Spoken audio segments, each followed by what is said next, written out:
Quelle est la solution pour trouver celui qui a apporté le mauvais œil, qui vous a apporté? Si vous connaissez, en général, c'est la personne qui vous pensez, vous, il vous porte beaucoup de hasad. Alors il y a une solution qu'il a parlé, Cheikh Khalid Habashi, Hafidahullah, il a dit le fait que vous faites beaucoup d'invocations, qu'Allah subhanahu wa ta'ala il vous montre qui vous a porté le mauvais œil. Comment on peut savoir ça, comme l'a dit Cheikh Khalid Habashi? On peut savoir ça dans un rêve, un exemple. On dort et Allah subhanahu wa ta'ala il va te montrer la personne qui vous a porté le mauvais œil. Attention, le shaitan il peut jouer sur ça et te montrer des personnes ou te créer des personnes ou te montrer des personnes de la famille pour créer les problèmes. Mais si vous voyez une personne et vous savez que cette personne-là qu'elle est jalouse de vous, cette personne-là, cet homme-là, il est jaloux de vous, c'est lui.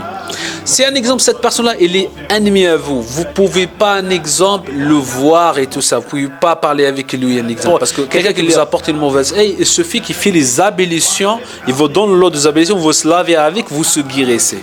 Ça, c'est rapporté dans le prophète sallam. Il y a des hadiths authentiques dans la sunna du prophète sallallahu alayhi wa sallam qui parlent de ça. Le fait de quelqu'un qui fait les ablutions, qui dans ça.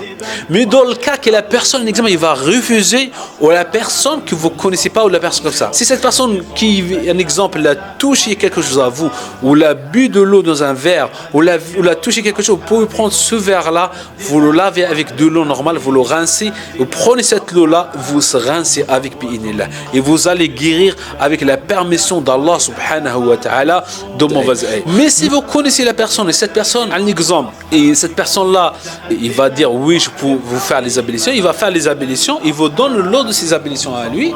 Vous se lavez avec cette eau-là et vous se guérissez.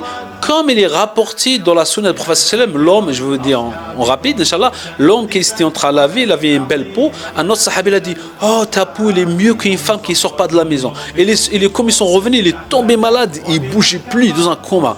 Le prophète sallam l'a dit, vous voyez quelqu'un qui l'a parlé de lui. Ils sont dit, oui, un tel l'a parlé de lui. Après, il l'a appelé. Il a dit, pourquoi tu tues ton frère? Il a dit, fais les ablutions dans l'eau des ablutions. Alors, il a pris l'eau des ablutions, il l'a jeté sur le sahabi, il se levait comme il n'avait rien, il se guérit dans le champ directement.